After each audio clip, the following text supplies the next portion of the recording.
জেই মেন্সের paper হওয়ার পর থেকে সব থেকে বড় সমস্যাটা কি জানো? তোমরা সবাই পেপারটা দেখেছো, যেহেতু এনটিএই কন্ডাক্ট করাচ্ছে তোমাদের মনে হয়েছে যে পেপার বোধহয় খুবই ডিফিকাল্ট আসবে, এবং 2025-এও যেহেতু খুব ডিফিকাল্ট এসেছে তার মানে এবছরও বোধহয় খুব ডিফিকাল্ট আসবে। কিন্তু আমি প্রত্যেক বছরের মতো এবারও আবার বলছি, পেপার কেমন আসবে এটা কোনোভাবেই আগে থেকে প্রেডিক্ট করা যায় না, এবং কোন পার্টিকুলার সাবজেক্টটা কঠিন আসবে সেটাও আগে থেকে প্রেডিক্ট করা যায় না। আর যদি কেউ প্রেডিক্ট করছে সেটা শুধুমাত্র কথা বলার জন্য, দুটো কথা বেশি বলার জন্য, আর কোনো কারণ নয়। তো আমি সবাইকে একটা কথা বলবো, পেপার কঠিন আসবে, পেপার সহজ আসবে, এটা আগে থেকে কেউ বলতে পারে না। পেপার যখন তুমি হাতে পাবে তারপরে তুমিও জানতে পারবে এবং আমরাও জানতে পারবো, এবং প্রত্যেকটা ইন্ডিয়ার লোক তখনই জানতে পারবে।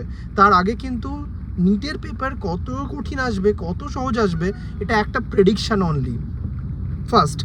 সেকেন্ডলি, অনেকেই আছে যারা জিজ্ঞেস করছো যে স্যার জেই এক্সামসটাতে বসবো কি বসবো না, সে তো বসে গেছো অলরেডি। তাছাড়াও যেটা মানে যারা বসার তারা বসেছে, তার থেকে ইম্পর্টেন্ট যেটা তোমরা অনেকে জিজ্ঞেস করছো যে জেই মেন্সের কোয়েশ্চেন পেপার কি স্যার প্র্যাকটিস করবো, পিওয়াই কিউগুলো করতে হবে কি হবে না? একটা সিম্পল কথা, কোয়েশ্চেন পেপার প্র্যাকটিসের দুটো পারপাস থাকে। এক হচ্ছে ওই সেম প্যাটার্ন আমরা কমন পাবো কি পাবো না। দুই, আমি ডেপথ অফ লার্নিং সেটা আমার বাড়বে কি বাড়বে না। জেই মেন্স থেকে কোয়েশ্চেন কমন পাওয়া যাক আর না পাওয়া যাক, ডেপথ অফ লার্নিং যে বাড়বে সেই নিয়ে কোনো ডাউট নেই। তাই জন্য তাদেরই শুধুমাত্র জেই মেন্সের পেপার তখন করা উচিত যখন যার নিটের পিওয়াই কিউটা খুব ভালোভাবে হয়ে গিয়েছে এবং তার অলরেডি একটা সার্টেন লেভেল অফ প্রিপারেশন হয়ে গেছে।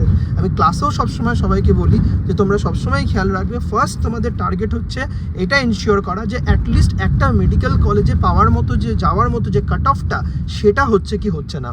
আর থার্ড যে কথাটা বলার, যে জেই মেন্সের পেপারের যে অ্যানালিসিসটাকে নিয়ে এবং সেটা কিভাবে এবছর নিটের সাথে কানেক্টেড হতে পারে কি হতে পারে না, বা অলরেডি আমি বলে দিয়েছি সেটা হওয়ার কোনো কানেকশন নেই। তো মেন যেটা সেখান থেকে যেগুলো ভালো ভালো প্রবলেম ছিল তার লার্নিংটা, সেখান থেকে যেখানে শেখার আছে ফিজিক্স কেমিস্ট্রি এই দুটো সাবজেক্টের মধ্যে যেগুলো ভালো ভালো প্রশ্ন ছিল জেই মেন্সের, সেখান থেকে আমরা নিটের কী কী শিখতে পারি। কমন আসবে আসবে না সেটা আমি আগেও বলেছি, সেটা কেউ গ্যারেন্টি দিতে পারে না, কিন্তু শেখা তো যেতে পারে, এবং শিখতে থাকলে সেখান থেকে একটা সার্টেন টপিক কিন্তু কমন আসবে কি আসবে না, বা সেটা থেকে ইউজফুলনেস বের করা যায়। তো ইউটিউব চ্যানেলে সেটা হবে।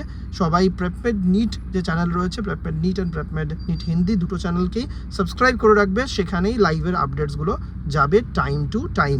সবাইকে তোমাদের প্রিপারেশনসের জন্য অল দ্য বেস্ট, আর হ্যাপি রিপাবলিক ডে।